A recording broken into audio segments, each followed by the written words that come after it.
पिछले 23 तारीख को यहाँ पे पहली बार जो था स्नोफॉल हुआ। तो इतना ज़्यादा हो गया, सडनली इतना ज़्यादा हो गया क्योंकि आजकल आपको पता है कि बहुत पॉल्यूशन हो गया है वहाँ हिमाचल में भी, काफ़ी ट्रैफ़िक हो गई है, वैसे ही बहुत बुरा हाल हो गया है।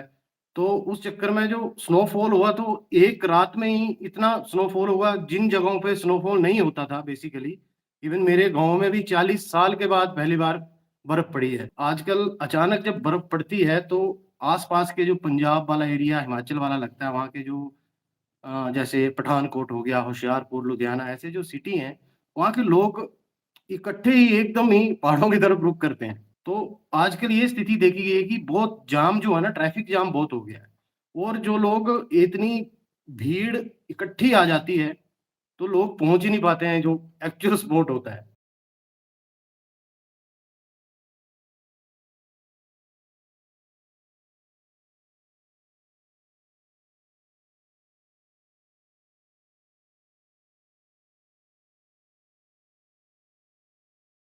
एक एक तो हिमाचल डे था 25 तारीख को, 26 को रिपब्लिक डे था, साथ में सैटरडे था और इतनी भीड़ थी।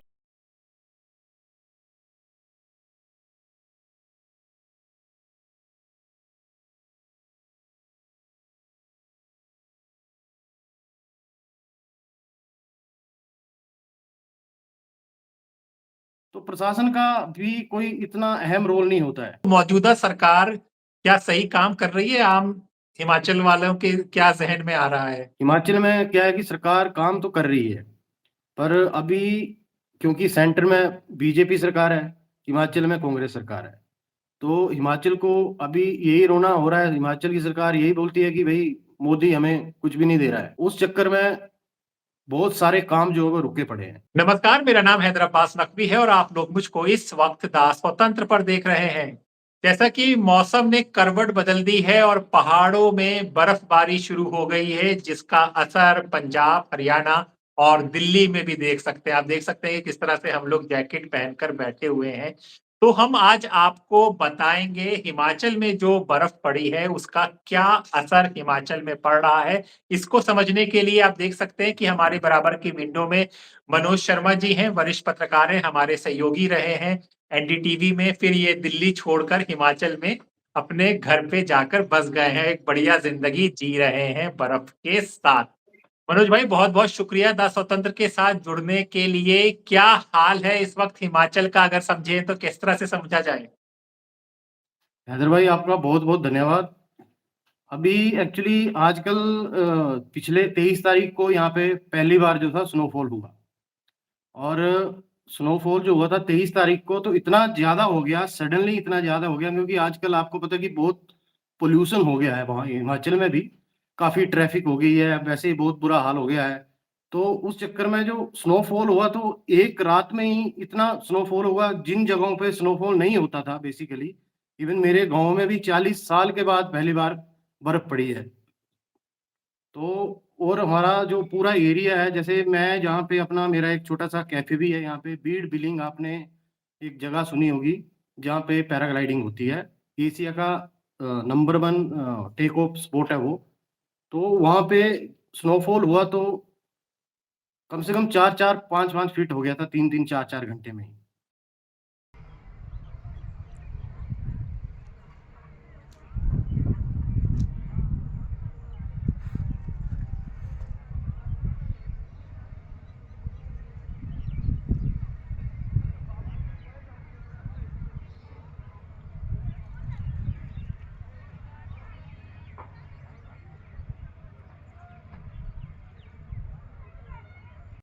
तो हालात तो बिल्कुल बहुत बढ़िया होता है क्योंकि टूरिज़्म को आपको पता है यहाँ पे काफ़ी लोग बर्फ़ देखने के लिए आते हैं दूर-दूर से। तो होता क्या है कि ऐसे जब आजकल अचानक जब बर्फ़ पड़ती है तो आस-पास के जो पंजाब वाला एरिया, हिमाचल वाला लगता है, वहाँ के जो जैसे पठानकोट हो गया, होशियारपुर, लुधियाना ऐसे जो सिटी हैं, वहाँ के लोग इकट्ठे ही एकदम ही पहाड़ों की तरफ रुख करते हैं।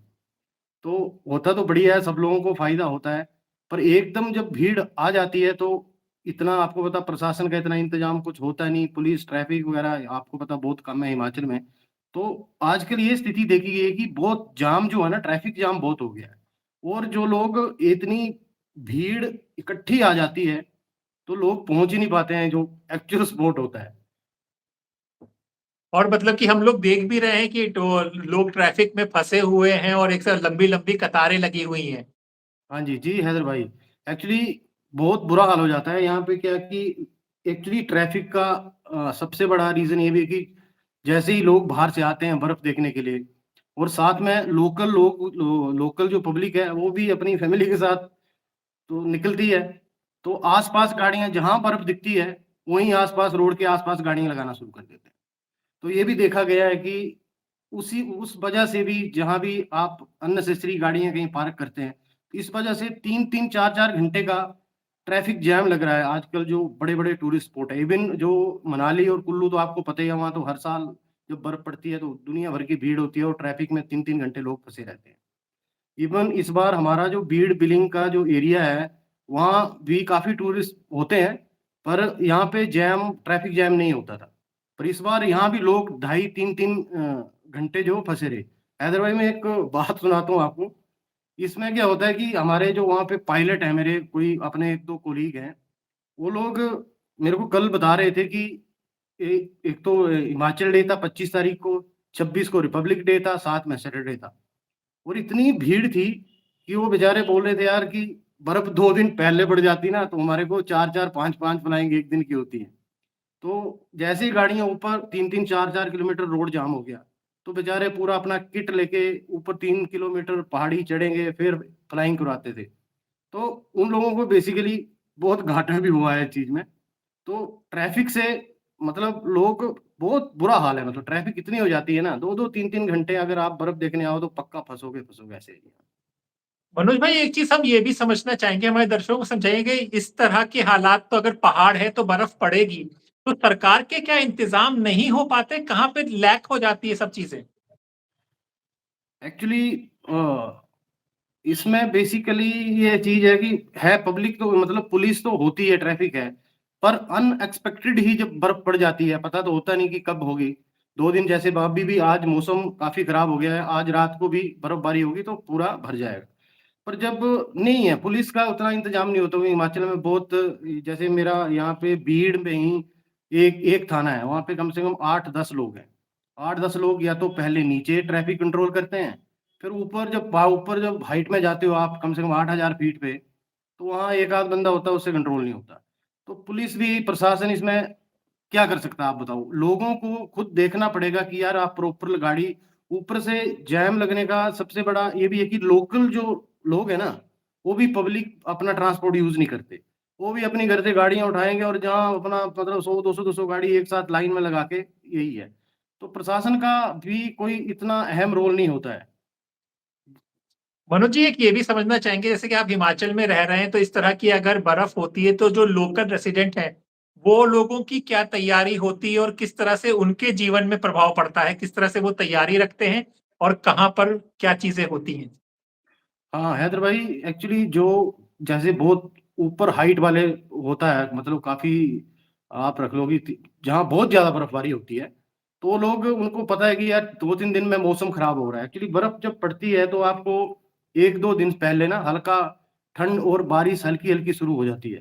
तो आपको 2-3 दिन कंटिन्यू जिस दिन बारिश होगी तो आपको लगेगा पता होता है कि यार बर्फ़ पड़ जाएगी। तो लोग अपना सब कुछ लेके नीचे आ जाते हैं। जैसे हमारे जो गद्दी जो भेड़-पालक हैं, सबसे कठिनाई उनको होती है बेचारों को।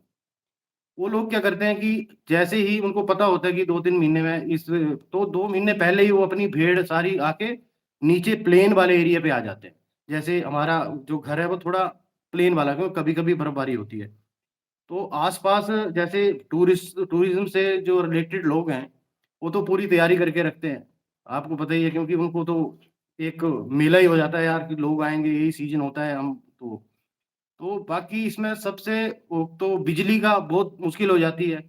फिर आपकी पाइपलाइन्स वग़ैरह पानी की, वो उसमें टूट जाती हैं, जाम हो जाती हैं, तो ये सारी दिक्कतें आती हैं। पर लोग अपना-अपना पहले से ही जहाँ पे ज़्यादा माहौल होता है बर्फ़ का या उनको पता है ठंड होती है, तो पहले ही लकड़ियों का सारा इंतज़ाम कर लेते हैं। कि आज भी जैसे 2 दिन से बारिश हुई, मैं भी आज पूरे परिवार के साथ अपना चूल्हे के आस-पास बैठ के पूरा दिन गुज़ारा है। तो अदरवाइज़ ये तो होता है पर बर्फ़बारी होती है, तो कठिनाइयाँ तो हैं ही हैं। पर फिर भी हिमाचल आपको पता है टूरिज़्म के ऊपर ही डिपेंडेंट है, तो हम लोग तो खुश ही होते हैं कि यार नहीं चलो बढ़िया बर्फबारी होगी। मनोज भाई आपसे ये भी हम लोग जानना चाहेंगे क्या इस तरह के जब माहौल होता है तो कुछ स्पेशल डिश भी बनाते हैं आप लोग? हाँ, बिल्कुल हैदर भाई, हमारा स्पेशल आजकल क्या होता है कि सुबह-सुबह मतलब वैसे तो नॉर्मली चूल्हा कम यूज़ करते हैं, पर आपको पता है परिवार में हमारे बूढ़े लोग भी हैं, तो उनको आग की बहुत ज़रूरत होती है। तो ये लोग सब आजकल सर्दियों में चूल्हा वगैरह यूज़ करते हैं, सारे लोग वहीं बैठ के तो चूल्हे में जो आग होती है, आग में ऊपर एक तवा रख के अपनी जैसे मक्की होती है हमारी लोकल मक्की, जो आप पॉपकॉर्न बोलते हो, पर हम हाँ। लोग बस उसके ऊपर हल्की-सी वो धूल लगा के गरम ना, फिर वो अपने आप फूटते हैं, वही मूँगफली हो गई ये खाना। और एक लोकल डिश होती है हमारी आजकल जो अरबी होती है यहाँ पे, आपने तो अरबी एक छोटे वाली अरबी देखी होगी, हुँ, हुँ। यहाँ पे काफ़ी बड़ी-बड़ी अरबी होती है, लोकल होती है, हम लोग भी उगाते हैं। तो उसका एक प्रॉपर एक जैसे पराठा टाइप बनता है ना, आप लोग शहरों में पराठा बोलते हैं, तो हम लोग उसकी जो खमीरी की रोटी होती है, उसमें भर के और उसको दूध या दही के साथ उसको आजकल यही ट्रेंड होता है, हर घर पे हिमाचल पे मिलेगी। तो ये बेसिकली छोटी-छोटी चीज़ें हैं, मज़ा आता है गाँव में रह के। हाँ, तो आपने दिल्ली का शहर छोड़कर आप बसे तो आप एन्जॉय तो कर रहे हैं। दूसरा ये भी हम लोग जानना चाहेंगे तो आप ये क्या कहना चाहते हैं कि लोग ज़्यादा तादाद पर आ जाएँ तो वो एन्जॉय नहीं कर पाएँगे, फँस ही जाएँगे। तो उस जी। प्लानिंग के साथ आप पहाड़ों पर अगर जा रहे हैं तो जाएँ। जी, जी, जी। बिल्कुल हैदर भाई, जब बर्फ़ एक्चुअली पिछले लास्ट द 2 साल से ऐसा हो रहा है कि बर्फ़ जो थी हमारी अक्टूबर-नवंबर में पड़ जाती थी। पर इस बार अभी आप लोगों को जनवरी 24th को या 23rd को बर्फ़ पड़ी है। तो एकदम ही बर्फ़बारी होती है। तो लोग भी क्या करें, लोग थोड़े एक्साइटेड होते हैं यार बर्फ़ तो है, अब इस बार बर्फ़ पड़ी नहीं, तो अचानक ही लोग एकदम निकलते हैं। तो मैं बस यही कहूँगा कि एक्चुअली हमारे जो लोकल लोग हैं, वो लोग भारी तादाद में फैमिलीज़ को लेके सब लोग वो ज़्यादा अपना पब्लिक स्पॉट में चले जाते हैं। उन तो मैं उन्हीं से निवेदन है कि अगर टूरिस्ट अगर बाहर से बेचारे एक आस लेके आते हैं, क्योंकि उनको बर्फ़ में एन्जॉय करना है, तो उन लोगों को एटलीस्ट पहले स्पॉट करने दो 1-2 दिन आके, क्योंकि बर्फ़ तो अगर पड़ गई है तो 3, 4, 5 दिन तो रहती है, आपको दिखती रहेगी। तो यही कारण होता है कि सारा जो जाम होता है वो ट्रैफ़िक की वजह क्यों हर बंदा जो है वो आपको गाड़ी उठा के आता है। अगर पब्लिक ट्रांसपोर्ट भी यूज़ करे, एक जगह रुक जाए, जैसे बीड़ बिलिंग हमारी वहाँ पे तो गाड़ी ही नहीं जा रही थी, ऊपर से 4-5 किलोमीटर नीचे ही गाड़ी रुकती थी। तो लोगों को पता है कि नीचे प्राइवेट गाड़ियाँ होती हैं। आप उन्हीं में 4-4, 5-6-6 लोग जाए तो वो ऊपर टेक ऑफ तो पहुँचा देंगे, तो ये भी एक कारण है कि आपको ट्रैफिक जो जाम का नहीं सामना करना पड़ेगा। मनोज जी एक ये भी समझेंगे कि जैसे ऑरेंज अलर्ट अभी जारी कर दिया गया है, तो ऐसे में जी। स्कूल और दफ्तर बंद कर दिए जाते हैं या उनकी अटेंडेंस कम कर दी जाती है? किस तरह से काम होता है? बिल्कुल, बिल्कुल, ऑरेंज अलर्ट है, कल भी शायद पूरा दिन बारिश है। आज तो अभी मौसम काफ़ी खराब हो गया है। तो एक्चुअली जहाँ स्कूल जब बंद होते हैं तो वो हो गया आपके जैसे शिमला, मनाली जहाँ पे हैवी स्नोफॉल होता है, तो वहाँ जो लोकल हमारा डीसी लेवल का जो एडमिनिस्ट्रेशन होता है, वो उस सिचुएशन देख के कॉल ले लेते हैं। फिर उसी हिसाब से अपना स्कूल या सारे जो सरकारी संस्थान हैं, जो कुछ तो इम्पोर्टेंट होते हैं, पुलिस हो गया, दूसरे प्रशासन वो तो खुले रहते हैं। बाकियों को एक डिसीजन लेके आपको पब्लिकली या सोशल मीडिया के थ्रू बता दिया जाता है कि ये 2 दिन आप बंद रखो।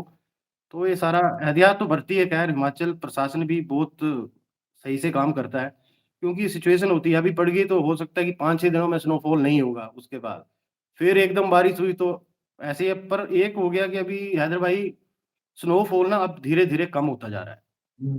बहुत कम हो गया है।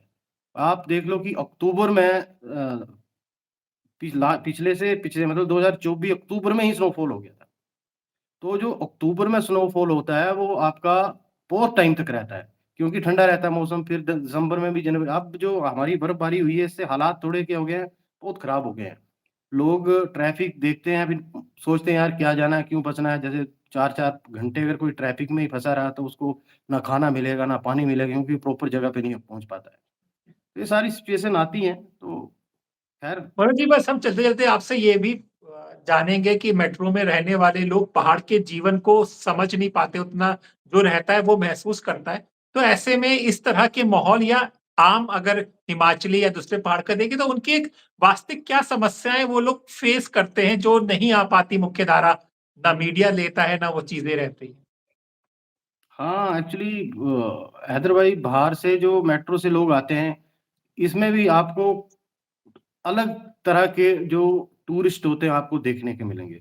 कुछ लोग आते हैं वो कंप्लीटली अपना एक शांत-सा माहौल चाहते हैं कि यार आराम से बैठो, शहरों से आए हैं, ना उनको फालतू म्यूज़िक चाहिए, आराम से अपना खाना, लोकल फूड सब कुछ एन्जॉय करते हैं। कुछ लोग आते हैं जो आपने अभी हाल ही में कुछ वीडियोज़ देखा होगा, एक लेडी का था, कुछ लोग अपना सारा अपना वो खुले में मतलब नाच-गाना हो रहा है तो हाँ, तो उन चीज़ों से भी दिक्कतें तो काफ़ी आती हैं। तो पर ये है कि मेट्रो से जो बाहर से जो लोग आते हैं भीड़-भाड़ से, वो चाहते हैं कि यहाँ पे माहौल ठीक हो, थोड़ा ट्रैफ़िक का रास्ते वग़ैरह ठीक हों, खुल जाएँ, जैसे बर्फ़बारी होती है तो सरकार को चाहिए कि इसका प्रॉपर पहले से ही प्लानिंग करके रखे, कि जिन-जिन स्पॉटों पे आपको भीड़-भाड़ और ट्रैफ़िक जाम मिलता है, वो तो आपको पता ही है। जैसे कुल्लू हो गया, अपना मॉल रोड, रिच जो नीचे वाले जो एरिया हैं जहाँ पे, वहीं पे होता है। तो वहीं पे अगर प्रॉपर रूट डिसाइड कर दिया जाए ताकि बाहर से जो टूरिस्ट आ रहा है ना, उसको इन चीज़ों को दिक्कत नहीं हो।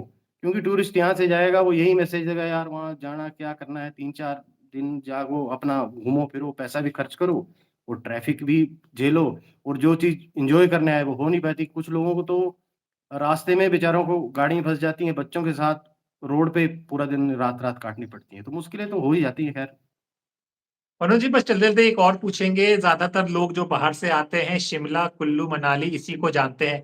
कुछ और उनको आप सजेस्ट कर सकते हैं कि हिमाचल आएँ तो यहाँ पर भी आ सकते हैं तो ज़्यादा सुकून और ज़्यादा बढ़िया दृश्य देखने को मिलेंगे? जी, जी, जी। बिल्कुल हैदर भाई, शिमला, कुल्लू, मनाली मतलब बहुत बढ़िया जगह है सारी। एग्ज़ॉस्ट हो चुकी हैं, बहुत बुरा हाल होता है, होटलों में पानी तक भी नहीं होता है कई जगह जो आप कभी जाओ तो मतलब मैं वो नहीं बोल रहा हूँ कि ये पर हर बंदे का हर कोई भी बाहर से टूरिस्ट आता है, वो एक बार शिमला, कुल्लू और मनाली पक्का जाना चाहेगा। पहले वहाँ जाता है पर अभी दूसरा जो स्पॉट है हमारा बीड़ बिलिंग का है। बीड़ बिलिंग इंटरनेशनल पहला पैराग्लाइडिंग का एक बहुत बड़ा 8000 फीट सबसे बड़ी ऊँचाई है वहाँ पे, काफ़ी फ़ॉरेनर्स आते हैं और एक बहुत ही शांत-सा आपको माहौल मिलेगा यहाँ पे, कोई ना लड़ाइयाँ होती हैं, प्रॉपर खाना-पीना सारा इंतज़ाम है और अच्छे-अच्छे ट्रैक्स भी हैं।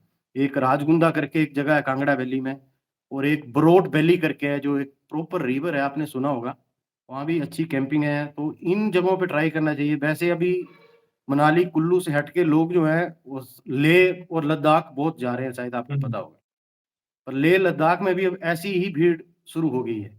क्योंकि अभी हाल ही में कुछ टूरिस्ट आए थे हमारे पास भी, तो हम लोग भी डिस्कस करते हैं, वो भी बताते हैं। तो उन्होंने बताया कि वहाँ भी हर कोई चाहता है कि लेह लद्दाख और वहाँ भी वही कूड़ा-करकट ये वो सब कुछ हो गया है। तो वहाँ भी धीरे-धीरे बर्फ जो है, जैसे-जैसे कम होती जाएगी। पर है ही स्पॉट है और आपको हमारी मंडी वैली है एक अपना जो आप कुल्लू, मनाली आप गए हो तो मंडी से ही रास्ता जाता है। मंडी में भी बहुत अच्छे-अच्छे स्पॉट हैं और धर्मशाला तो है ही है। धर्मशाला भी आपको पता बहुत मैक्लोडगंज हर कोई जाता है, भीड़ बहुत है वहाँ भी। तो अगर धर्मशाला भी आप आओ तो धर्मशाला में नड्डी करके एक जगह है, वो बिल्कुल काफ़ी मतलब अच्छा टूरिस्ट और जो बिल्कुल शांत अपना जीवन व्यतीत करता है शहरों की जो अपनी ट्रैफ़िक का और सारा भीड़-भाड़ से, ऐसे एरिया है। बाकी लोकल कई विलेज जो हैं, जैसे हमारा गाँव है, या ऐसे ही कई विलेज हैं, वहाँ भी अलग-अलग कई लोगों ने होम स्टेज़ बना रखे हैं। तो आप वहाँ आओ, वहाँ पे रहो अपना, वहीं से प्रॉपर आपको स्कूटी भी मिल जाती है किराए पे, गाड़ी भी मिल जाएगी। तो अगर आप प्रॉपर हिमाचल का ही अगर हवा, पानी और यही पहाड़ियों का ही मज़ा लेना है, तो आप यही सपोर्ट करो कि लोकल जो एरियाज़ है ना, उनको घूमो, तो आप चलिए सही स्कूल में रहेंगे। तो मनोज जी आपका कैफ़े क्या है? मतलब कि वहाँ पे कौन-सा क्राउड आता है? टूरिस्ट आ रहे हैं कि लोकल के लिए कैटर किया गया है? किस तरह से आपने कैफ़े क्या डिज़ाइन कर सोच के किया? एक्चुअली हमारा जो कैफ़े है, वो मेरे कैफ़े का नाम है ग्लाइडर्स व्यू कैफ़े करके। वो बिल्कुल जो लैंडिंग साइट है हमारी मतलब आपका 8000 फीट से टेक ऑफ होता है, तो जो भी फ्लाइंग उतरती है वो मेरे जो स्पॉट है उसके बिल्कुल सामने। तो हमने डिज़ाइन क्या किया था कि पूरा बैम्बू स्ट्रक्चर है हमारा, बैम्बूज़ का बना हुआ है और अंदर बैठने के लिए कम से कम 35-40 लोगों की जगह है, प्रॉपर टेबल्स और हमारा जो कम से कम 2 एकड़ का एरिया है वो पूरा अ, बाहर ओपन एरिया है, उस पे टेबल लगा रखे हैं हमने और प्रॉपर चेयर जैसे भी रो सारा है, सारा हिसाब-किताब। और हम लोगों ने हिमा वहाँ पे मेन जो फूड है हमारा, वो पूरा हिमाचल का, बाहर का भी रखा हुआ है, चाइनीज़, इंडियन सब वो तो रखना ही पड़ता है आपको। वो मेन जो फ़ोकस है वो हिमाचली फूड के ऊपर है। हिमाचल एक बिल्कुल मोमोज़ की तरह एक सिड्डू करके फूड आता है, आप कभी देखना नेट में या हमारे पास आओ तो आपको खिलाएँगे। उसकी बहुत डिमांड है और हम लोग ट्रेडिशनल नीचे बिठा के एक पहाड़ी धाम है, कांगड़ी धाम, उसमें 8-9 सब्ज़ी होती हैं, वो राइस के साथ वो खिलाते हैं और बिल्कुल आपको नीचे बिठाएँगे जैसे और वो हरे पत्ते उस पे खाना खिला के तो वही ट्रेंडिंग चल रहा है मतलब वही है। चलिए, बढ़िया है आपका बिज़नेस और आपका काम अच्छे से चले। बस चलते-चलते क्योंकि पॉलिटिकल चैनल है तो मौजूदा सरकार क्या सही काम कर रही है? आम हिमाचल वालों के क्या ज़हन में आ रहा है कि अभी कुछ और काम बाकी है? नहीं एक्चुअली सरकार का ऐसा है देखो पॉलिटिकल चैनल है, हम भी पॉलिटिकली थोड़ा नॉलेज रखते भी हैं। हिमाचल में क्या है कि सरकार काम तो कर रही है, पर अभी क्योंकि सेंटर में बीजेपी सरकार है, हिमाचल में कांग्रेस सरकार है। तो हिमाचल को अभी यही रोना हो रहा है, हिमाचल की सरकार यही बोलती है कि भई मोदी हमें कुछ भी नहीं दे रहा है। और हालाँकि यहाँ पे आपको पता मानसून में इतना ही अर्ली मानसून हो गई इस बार जून में ही बारिश हुई और आपको हुँ, पता है कितनी तबाही हुई हिमाचल में। बिल्कुल, हाँ। हुँ, तो उस चक्कर में बहुत सारे काम जो है वो रुके पड़े हैं। इवन हमारे काफ़ी रास्ते जो हैं वो भी खराब हो गए हैं। पहले सरकारें होती थी तो प्रॉपर सही रास्ते बन जाते थे, जल्दी काम हो जाते थे। कुछ लोगों के घर तबाह हो गए हैं पर अभी तक उनको नहीं वो घर के लिए पैसा नहीं मिला है। तो पैसा है पर सरकार कुछ न कुछ कर तो रही है अपनी तरफ से और बस यही ब्लेम होता है कि सेंटर से कुछ नहीं मिल रहा है और सेंटर वाले यही बोलते हैं कि नहीं जी हमने तो 12,000 करोड़ दे दिया, ये लोग खा गए, पता नहीं पर नहीं है उस तरह से इंतज़ाम नहीं है पर फिर भी सरकार अपनी तरफ से अच्छा कर ही रही है, 3 साल वैसे निकल गए हैं, तो बड़ा मुश्किल है, पता नहीं देखते हैं। आपको पता है सरकारों के हाल तो ऐसे ही है। चलिए मनोज जी, जाते-जाते जो लोग शिमला और हिमाचल की तरफ जा रहे हैं, उनके लिए कुछ कहना चाहेंगे आप? जी, जी, बिल्कुल। बिल्कुल, आज अगर शिमला के रोड तो मतलब नीचे मेन शिमला तक पहुँचने के लिए रोड जो है वो सारे ऑलमोस्ट खुल गए हैं।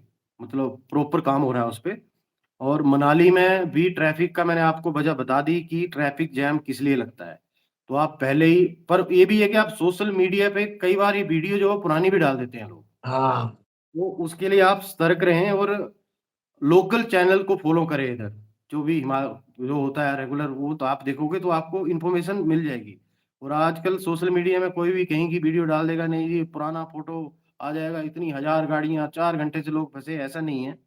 सरकार बिल्कुल उसके लिए सतर्क है, सारी जेसीबी लगी हैं, बुलडोज़र लगे हैं, रोड साफ़ होते रहते हैं बीच-बीच में। बस यही हो सकता है कि अगर आप एकदम मौसम खराब हुआ, तो आप आधा घंटा, 1 घंटा जब तक रोड क्लियर नहीं होता तब तक आप फँस सकते हैं। तो आप फिर वो अपना उस टाइम पे एन्जॉय करो और अगर हो सकता है मनाली कुल्लू जाओ तो एक बार होटल की बुकिंग ज़रूर पूछ लेना, पानी की व्यवस्था पूछ लेना क्योंकि पूरा क्राउड है ताकि जो लोग आएँ बाहर से वो परेशान ना हों। चलिए मनोज जी, बहुत-बहुत शुक्रिया। आपने हमें छोटे से नोटिस पे हमारे साथ जुड़े और आपने सब कुछ समझाया लोगों को और आने वाले वक़्त में हम आपसे बराबर जुड़े रहेंगे। जब चुनाव होंगे तो फिर भी आपकी हम जी, मदद जी। सहायता लेंगे कि जिसकी सही जानकारी क्योंकि आप हिमाचल में बैठे हुए हो, आपसे जी। सही जानकारी और कोई नहीं दे पाएगा।